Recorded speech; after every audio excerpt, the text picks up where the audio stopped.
Hello বন্ধুরা, কেমন আছো সবাই? আশা করি তোমরা সবাই ভালোই আছো। থাম্বনেল দেখে তোমরা তখন বুঝতেই পেরেছো যে আজকে কিসের ভিডিও হতে চলেছে।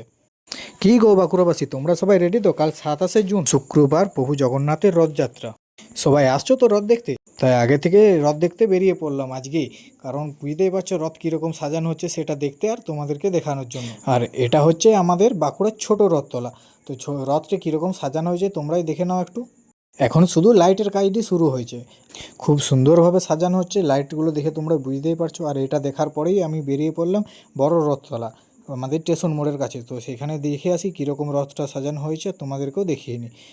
আর আমার তরফ থেকে রথযাত্রার অগ্রিম আন্তরিক শুভেচ্ছা ও অভিনন্দন সবার জন্য। আমাদের এই বড় রথটিরও কাজ খুব ভালোভাবেই চলছে, দেখতেই পেচ্ছ। লাইটের কাজ প্রায় শেষ, আর কিছুটা বাকি আছে। বাকি ফুলের কাজ কাল সকালে হবে। আর সবার নিমন্ত্রণ রইল বাঁকুড়াতে রথ দেখতে আসার জন্য। সবাই আসবেন। কিন্তু আজকের মতো ভিডিওটি শেষ করলাম, পরবর্তী ভিডিওতে আবার দেখা হবে।